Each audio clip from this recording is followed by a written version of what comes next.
अस्सलाम वालेकुम नाजरीन, मैं हूं इमरान वसीम। नाजरीन, चंद अहम खबरें आपके साथ शेयर करनी है, लेकिन सबसे अहम खबर जो आज की सबसे बड़ी डेवलपमेंट है वो ये है कि पाक फ़ौज ने हुकूमत पाकिस्तान के साथ मिलकर और बिलखसूस DG ISPR major general Asif Ghafoor की काविशों की वजह से भारत का जो झूठ था वो अक़वाम आलम के सामने जो है वो बेनकाब कर दिया है। और ये झूठ बेनकाब करने के बाद DG ISPR की जानिब से, पाक फ़ौज की जानिब से भारत को 2 ऑप्शन दिए गए हैं। वो 2 ऑप्शन क्या हैं, वो 2 ऑप्शन भी आपको बताएंगे, लेकिन वो 2 ऑप्शन ऐसे हैं जिन पर भारत कभी अमल दरामद नहीं करेगा। उसके अलावा आपके साथ और भी खबरें शेयर करेंगे, लेकिन एक अहम खबर ये भी है कि वज़ीर आज़म इमरान खान ने जो कौम के साथ वादा किया था कि जेलों में जो है किसी कैदी के साथ इम्तियाजी सलूक नहीं होगा और तमाम कैदियों को, चाहे वो कितना ही बड़ा क्यों ना हो, उसका कद काठ कितना बड़ा क्यों ना हो, चाहे वो साबिक वज़ीर आज़म हो या साबिक सदर हो या कोई वडेरा हो या ब्यूरोक्रेट हो, उन्हें जो है जेल में जो है वो आम कैदियों के साथ रखा जाएगा। तो आज वज़ीर आज़म इमरान खान ने अपना ये वादा पूरा कर दिया है। दीगर खबरों पर भी बात करेंगे, लेकिन सबसे पहले पाक फ़ौज की आज का जो दिन था, पाक फ़ौज का और DG ISPR का, उस पर बात कर लेते हैं। आज जो गैर मुल्की सफ़ीर थे उन्हें सुबह सवेरे जो है आलमी मीडिया के साथ जो है वो नीलम वैली ले जाया गया और भारतीय जो डिप्टी हाई कमिश्नर हैं उन्हें भी दावत दी गई थी कि आप भी आएँ। आपके जो आर्मी चीफ की जानिब से दावा किया गया है कि पाकिस्तान में पाकिस्तान के अंदर जो है वो कश्मीर में जो है भारत ने कार्रवाई करते हुए जो दहशत गर्दों के जो कैंप्स थे उन्हें तबाह कर दिया है। लेकिन इस झूठे दावे को आज पाक फ़ौज ने जो है वो बेनकाब कर दिया है। इस झूठे दावे का जो है दुनिया के सामने पोल खोल कर रख दिया है। ऑफ़र की गई थी पाकिस्तान की जानिब से, वज़ारत ख़ारजा की जानिब से, कि जब ये गैर मुल्की सुफरा सुबह जाएंगे पाक फ़ौज के साथ, वज़ारत ख़ारजा के साथ और आलमी मीडिया भी साथ होगा, तो डिप्टी हाई कमिश्नर भी जो है वो भी हमारे साथ चलें और जाके उस जगह की निशानदेही की जाए, उस लॉन्च पैड की निशानदेही की जाए जहां पर भारत ने कार्रवाई की है, ताकि भारत का जो दावा है वो सच्चा साबित हो सके। और अगर पाकिस्तान के अंदर ऐसे दहशतगर्दी के कैंप हैं और जिन्हें भारत तबाह करने का दावा कर रहा है, तो वो सच या झूठ जो है वो अक़वाम आलम के सामने आ जाए। लेकिन जो डिप्टी हाई कमिश्नर थे भारत के, वो अपने आर्मी चीफ के इस दावे के साथ जो है वो उन्होंने साथ नहीं दिया, उसके साथ खड़े नहीं हुए। और आज जब टीमें यहाँ से रवाना हुई नीलम वैली के लिए, तो डिप्टी हाई कमिश्नर जो है वो नहीं आए और उन्होंने इस डेलीगेशन को ज्वाइन नहीं किया। इस डेलीगेशन को जो है वो कश्मीर में जो 3 सेक्टर हैं जहां पर भारत बार बार जो है वो LOC की वायलेशन कर रहा है और शहरी आबादी को निशाना बना रहा है, और 2 रोज़ कबल भी जो है वो इसी तरह का वाक़या पेश आया था। एक शहरी शहीद हुआ, एक पाक फ़ौज का जवान शहीद हुआ, 5 शहरी शहीद हुए, 5 शहरी जो है वो ज़ख्मी भी हुए। जबकि जब पाकिस्तान ने जवाबी कार्रवाई की तो पाकिस्तान ने जो है वो शहरी आबादी को निशाना नहीं बनाया, बल्कि इंडियन फोर्सेस के जो बंकर थे, जो उनकी बैरकें थी, उनको निशाना बनाया और काफ़ी ज़्यादा जो है वो नुकसान पाक फ़ौज की जानिब से इंडियन फोर्सेस को जो है वो पहुंचाया गया। आज जब इन्हें ले जाया गया गैर मुल्की सुफरा को मौके के ऊपर, जाए वकुआ के ऊपर, या आप समझ लें कि LOC के ऊपर, तो वहाँ उन्हें दिखाया गया कि किस तरह से भारत जो है वो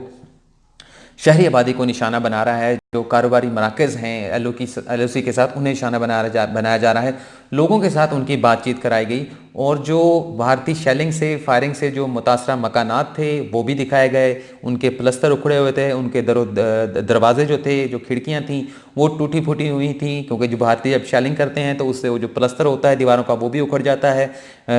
दर दीवार जो हैं, जो दरवाजे हैं, खिड़कियां जो हैं वो भी तबाह हो जाती हैं, वो भी दिखाई गई। उसके अलावा जो कारोबारी मराकज़ जिनको नुकसान पहुंचा, उन दुकानों पर भी ले जाया गया। जिन गाड़ियों को या मोटरसाइकिलों को नुकसान पहुंचा वो भी दिखाया गया। और ब्रीफिंग भी दी गई DG ISPR की जानिब से कि भारत मुसलसल जो है वो 2 सालों से ये वायलेशन कर रहा है और 102 शहरी जो हैं वो भारत की शेलिंग से जो है वो शहीद हुए हैं, जिसमें पाक फ़ौज के जवान भी शामिल हैं। तकरीबन 550 शहरी जो हैं वो ज़ख्मी हुए हैं। लेकिन तकरीबन 6,000 मरतबा जो है वो भारत की जानिब से जो अमन एग्रीमेंट है पाकिस्तान और भारत के माबैन, उसकी खिलाफवर्जी की गई है, LOC की खिलाफवर्जी की गई है। लेकिन जब भी इस किस्म की वायलेशन भारत की जानिब से की गई, DG ISPR ने ख़ास तौर पर बताया कि पाक फ़ौज ने हमेशा जो है वो इस बात का ख्याल रखा है, जो जंग के कवायद होते हैं, शहरी आबादी जो इंडियन है उसको निशाना नहीं बनाया, जो आम सिविलियन होते हैं उन्हें निशाना नहीं बनाया, बल्कि इंडियन फोर्सेस के जो चौकियां हैं, जो बंकर्स हैं, उन्हें निशाना बनाया गया। लेकिन इसके साथ साथ जब ये तमाम ब्रीफिंग वहाँ पर दी गई तो DG ISPR ने यह भी कहा कि आज भारत का झूठ जो है वो दुनिया के सामने बेनकाब हो चुका है और जो सुफरा वहाँ पर गए थे उनसे ये रिक्वेस्ट की गई, उन्हें ये कहा गया कि अब आपने जो असल जो जगह है उसका खुद आपने विज़िट किया है, अब जो हक सच है वो आप दुनिया को खुद बताएं। लेकिन दो ऑप्शन जो है वो DGISPR की जानिब से भारत को दिए गए हैं। अगर आप अब भी समझते हैं कि आपने जो दावा किया है वो सच्चा है, तो आप अगर जाए वकुआ पर नहीं आना चाहते, जो जहाँ पर आपने ये कैंप्स तबाह किए हैं वहाँ पर आप उसकी निशानदेही नहीं करना चाहते, यहाँ पर आकर नहीं करना चाहते मौके के ऊपर, तो आप उसके जो है हमें शवाहिद दे दें, वजारत ख़ारजा को दे दें। हम तब भी उसी जगह के ऊपर जाकर दुनिया को और दुनिया के मीडिया को ये चीज़ दिखा देंगे, हाँ भी भारत ने बिल्कुल दुरुस्त कार्रवाई की है। लेकिन इसके साथ साथ ये भी ऑप्शन दिया गया है कि जब हमने आलमी सफ़ीरों को, आलमी मीडिया को जो है वो इस जगह का दौरा कराया है, तो भारत भी इतनी हिम्मत करे, वो LOC के ऊपर जो गैर मुल्की मीडिया है भारत के अंदर या फिर जो गैर मुल्की सफ़ीर मौजूद हैं उन्हें LOC का दौरा कराए, और ख़ास तौर पर कश्मीर का विज़िट कराया जाए, जहाँ पर कर्फ्यू जो है वो आज तकरीबन 80 दिन होने को है लगाया हुआ है। वहाँ पर कश्मीरियों के लिए ज़िंदगी जो है वो तंग कर रखी है। लेकिन मैं ये कह रहा हूँ, और DGISPR की जानिब से ऑप्शन दिए गए हैं, भारत कभी ऐसा नहीं करेगा। भारत कभी इतनी हिम्मत नहीं करेगा कि जो पाकिस्तान ने ये इतना बड़ा इकदाम जो बहादुरी के साथ उठाया है कि गैर मुल्की सुफरा को, गैर मुल्की मीडिया को वहाँ ले जाया गया, भारत कभी नहीं करेगा। आज अमेरिका की जानिब से बड़ा शानदार स्टेटमेंट सामने आया और पाकिस्तान की सफारती सतह के ऊपर एक और जीत हुई है, और ये स्टेटमेंट दिया गया है कि भारत जो है वो कर्फ्यू जो लगाया गया है भारत की जानिब से कश्मीर में, मकबूजा कश्मीर में, उसे ख़त्म करे। जो मवासलात का निज़ाम, जो इंटरनेट का सिस्टम और जो दीगर सहूलियात वहाँ पर जो है वो ख़त्म कर दी गई हैं, ब्लॉक कर दी गई हैं, उन्हें रिस्टोर किया जाए। तो एक बहुत बड़ी कामयाबी पाकिस्तान को जो है वो आलमी सतह के ऊपर नसीब हुई है। इसके अलावा आज वफाकी काबीना का इजलास था। कल हमने आपको बताया था कि ये C कैटेगरी का एक ऑर्डिनेंस जो है हुकूमत लाने जा रही है, जिसके बाद जो भी कैदी जिसकी 5 करोड़ से ज़्यादा की करप्शन होगी उन्हें आम शहरियों के साथ रखा जाएगा। कोई सहूलत उसे जेल में फराहम नहीं की जाएगी, चाहे वो एक्यूज़ होगा, चाहे वो कन्विक्टेड शख्स होगा। अब वफाकी काबीना ने इस कानून की बाकायदा तौर पर मंजूरी दे दी है, और इस मंजूरी देने के बाद जो है ये कानून 240 दिन तक जो है वो वैलिड होगा, क्योंकि ऑर्डिनेंस जो होता है वो 120 दिन के लिए होता है, और 120 दिन के लिए उन्हें इस ऑर्डिनेंस को लैप्स होने पर मजीद एक्सटेंड किया जा सकता है। लेकिन इसके बाद जो है वो हुकूमत को जो है वो लेजिस्लेशन करना होगी, और जैसे वज़ीर आज़म इमरान खान कहा करते थे, किसी के साथ जेलों में इम्तियाजी सलूक नहीं होगा, जितना बड़ा मुजरम होगा उसे आम जेलों में रखा जाएगा। तो ये एक बड़ा जो वादा किया गया था वज़ीर आज़म इमरान खान की जानिब से अपने वोटर्स के साथ, वो आज इमरान खान ने पूरा कर दिया है। इसके अलावा अगर हम आगे चलें तो कल जो एक यूटर्न आया सुप्रीम कोर्ट की जानिब से कि पहले बेंच तहलील करने का फैसला दे दिया गया, लेकिन उसके बाद फिर ये फैसला जब रात को रिटन ऑर्डर जारी किया गया, ये फैसला वापस ले लिया गया।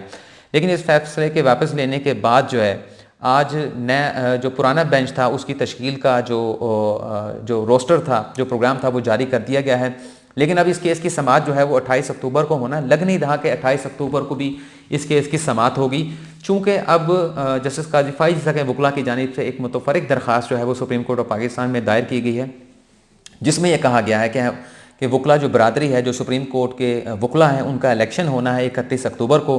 तो लिहाजा उन्होंने अपनी कैंपेन में जाना है। और जितने भी ये जस्टिस काजी फाइज ईसा की कानूनी लीगल टीम में जो वकला मौजूद हैं, ये सारे जो हैं वो किंग मेकर्स हैं, जो अपने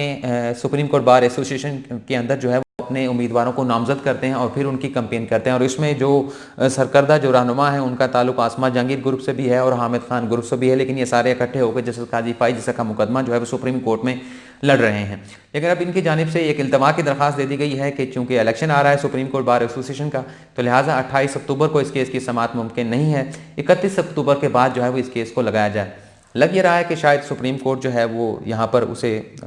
सुनना पड़ेगा वकला को। शायद 28 और 29 की अक्टूबर को समाअत हो और शायद 30 और 31 अक्टूबर को जो है वो इस मुकदमे की समाअत ना हो पाए। इससे आगे चलें तो जहाँ तक मौलाना फजलुर रहमान के धरने की बात है, तो उसमें आज बिल्ली जो है वो थैले से बाहर आ गई है।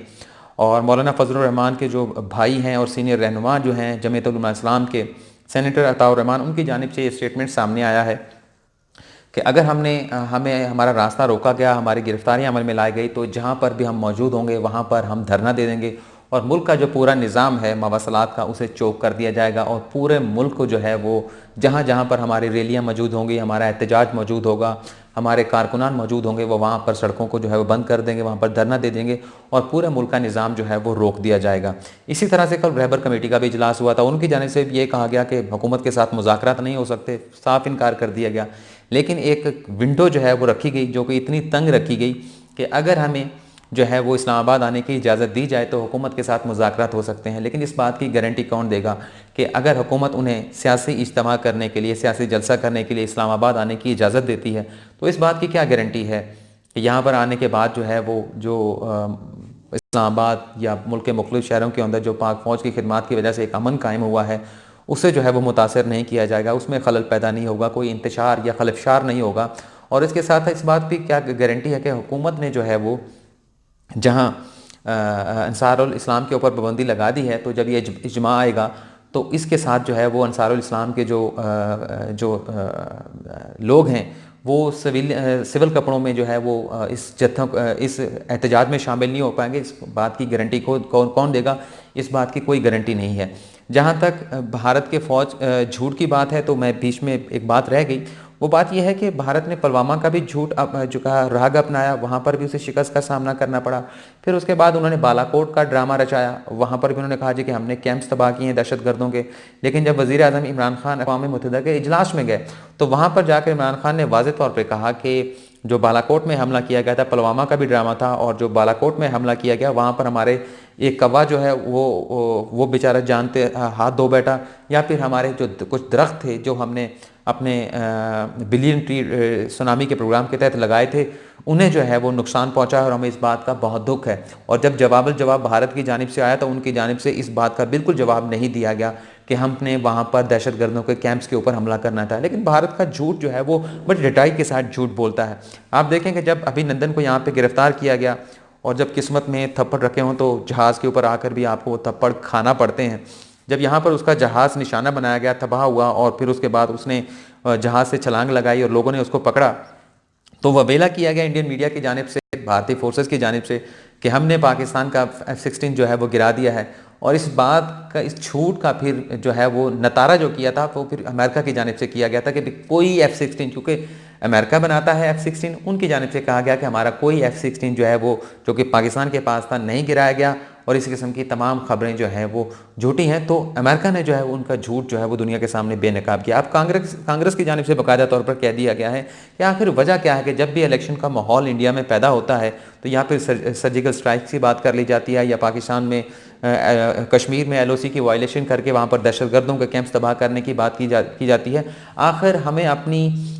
इंतखाबी कैंपेन के लिए जो है वो सर्जिकल स्ट्राइक्स और इस तरह के जो झूठे दावे हैं इनका सहारा जो है वो क्यों लेना पड़ता है? तो इन झूठे दावों के ऊपर खुद भारत के अंदर भी जो है वो आवाज़ें उठना शुरू हो गई हैं, और जो DG ISPR ने 2 ऑप्शन दिए हैं इंडिया को, कभी नहीं आएगा। भारत इतनी हिम्मत कभी नहीं करेगा। भारत ने हमेशा बुज़दिली का मुजाहरा किया है और पाकिस्तान ने हमेशा अमन चाहा है, कभी जो है वो पहले वार नहीं किया। हमेशा जब भारत ने LOC की वायलेशन की है तो पाकिस्तान ने उसका भरपूर जवाब दिया है और उसका भारत को भरपूर नुकसान भी उठाना पड़ा है। तो नाज़रीन, आज की इस वीडियो में इतना ही। पहले जो वीडियो अपलोड की थी उसमें कुछ टेक्निकल इशू था और एक ख़बर जो है वो कन्फर्म नहीं थी ज़राए से, वो मैंने दे दी थी, लेकिन वो ख़बर मैंने वापस लेकर अब दोबारा ये वीडियो जो है अपलोड की है। तो नाज़रीन, आपकी दुआओं का शुक्रिया और आपकी मोहब्बतों का भी बहुत बहुत शुक्रिया। अगली वीडियो में फिर मुलाकात होगी। अल्लाह हाफिज़।